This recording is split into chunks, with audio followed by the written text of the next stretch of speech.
Salut à tous, vous êtes prêts pour ma vidéo sur mes lectures de janvier 2016 ?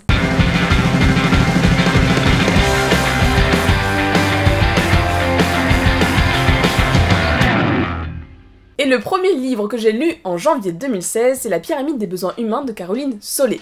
Dans ce livre, on suit Christopher Scott, un jeune SDF, qui vit donc dans la rue, qui vient juste de quitter ses parents, et au même moment, il y a un jeu télévisé qui se lance, qui s'appelle La pyramide des besoins humains, sans blague, dans lequel il faut qu'on prouve, donc on crée un profil en fait en ligne, et on doit prouver chaque semaine qu'on a accompli la base de la pyramide pour passer à l'étape suivante. Donc par exemple, la première semaine, Christopher va devoir expliquer en quoi il pense avoir accompli, donc avoir rempli l'objectif de cette première semaine qui est de montrer qu'on a un toit, qu'on peut se nourrir, enfin tous les besoins qui sont vraiment les besoins de base, sauf que vous imaginez bien qu'en SDF c'est pas si simple que ça, et c'est super intéressant. Alors lui, bien sûr, il va jouer un peu du système, il va quand même réussir à gravir les échelons, au final à sa plus grande surprise lui-même, et nous on va le suivre dans tout ça, on va voir comment ça change ou pas d'ailleurs sa vie. Le livre est assez court.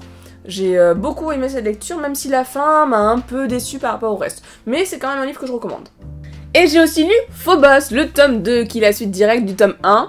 Ouais, dit comme ça paraît tout à fait logique, mais en gros, on retrouve nos 6 filles et les 6 garçons dans la situation à laquelle on les avait laissés à la fin du tome 1. Donc c'est vraiment la suite directe, quoi, complètement. Et une fois de plus, j'ai toujours pas été complètement transportée par cette lecture. En fait, je sais pas trop pourquoi je continue à lire cette série, ça se lit très très vite, quoi. En une journée c'est fait, je m'en débarrasse en quelque sorte un peu, et comme tout le monde en parle en bien, mais je me dis à chaque fois, mais si Audrey, cette fois ça va aller, cette fois tu vas accrocher, tente. Bah non, toujours pas. Là, petit coup de gueule, parce que j'ai lu le premier tome auquel j'ai super bien adhéré, donc du coup je lis le deuxième tome, pareil, j'adhère encore plus, mais attendez, on a une histoire autour de la magie avec une école un peu mystérieuse, on a des flashbacks, on comprend pas forcément tout au premier abord, mais plus on lit, plus toutes les pièces de ce puzzle géant, oui, j'ai du mal à dire puzzle, je sais, se mettent en place et on a envie de savoir la suite, on a envie de vraiment comprendre et de savoir si aussi ce que nous on devine c'est la réalité ou pas, et il n'y a pas de tome 3, et je pense qu'il n'y en aura jamais. Le tome 1 a été écrit en 2007, le tome 2 en 2009, on est en 2016, qu'est-ce que je fais? Est-ce que je dois encore espérer avoir une suite ou est-ce que c'est mort? Et est-ce que vous voulez une vidéo dédiée sur ces 2 premiers tomes, ou est-ce que vous en foutez parce qu'il n'y a pas la suite? Je vous avais déjà parlé de Trudy Canavan, et oui, pas Cavanan, je sais, et j'avais adoré les Chroniques du Magicien Noir et la trilogie, donc la trilogie du Magicien Noir, qui était vraiment super. Allez voir ma petite vidéo dédiée à cette trilogie si ça vous intéresse. Et du coup, j'ai voulu découvrir une autre histoire qui se passe dans un autre univers du même auteur, enfin de cette même auteur. Là, on a un nouveau monde qui n'a rien à voir avec ces 2 autres histoires dont je vous parle. On a un monde où les dieux sont en fait réels en quelque sorte et parlent à leurs élus sous forme d'êtres de lumière.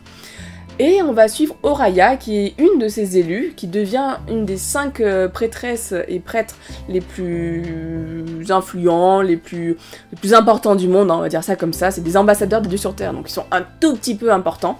Dans cette histoire, on va avoir plein de choses, donc beaucoup de questions sur la religion, on va avoir pas mal de découvertes de peuples différents et pas uniquement des humanoïdes, et ça je trouve ça plutôt bien joué de sa part. On va aussi avoir droit à une guerre, on va avoir droit à un peu de politique et de diplomatie, même si je trouve que c'est un peu... c'est un peu facile quoi, comment ça se passe. Je pense que vous comprenez que j'ai un peu moins apprécié cette lecture, donc ce premier tome par rapport aux autres livres du même auteur, mais je pense que je vais quand même continuer parce qu'il y a pas mal de choses qui peuvent être sympas par la suite. Dans les vidéos qui sont parues en janvier, on s'avait dit qu'on allait au salon de la BD, donc le dernier week-end de janvier, à Angoulême.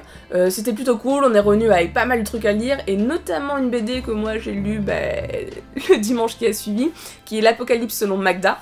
J'ai beaucoup aimé, et je pense que je vais vous en parler plus tard dans une vidéo dédiée. Et oui, ça y est, c'est déjà fini, on est arrivé au bout de tous les livres que j'ai lus en janvier 2016. Abonnez-vous, parce que bientôt je vais faire une vidéo sur l'Apocalypse selon Magda, comme je vous l'ai dit. Il y aura sûrement d'ailleurs Timothée, et oui, si j'arrive à le convaincre de lire cette histoire et de faire la vidéo avec moi. Peut-être une vidéo sur le prix de la magie, si vous pensez que ça peut vous intéresser, j'en ferai une avec plaisir, sinon... je sais pas, je suis encore un peu frustrée de ma lecture, j'ai vraiment envie d'en savoir plus. Bon bref, ça arrive, c'est comme ça. Donc abonnez-vous, laissez-moi des commentaires, laissez-nous des petits pouces aussi en l'air parce que ça c'est cool. Vous pouvez nous retrouver aussi sur Facebook, on est aussi sur Instagram depuis pas longtemps mais on met pas grand chose dessus encore. On est aussi sur Twitter, et puis voilà quoi. Bonne lecture à tous et à très vite.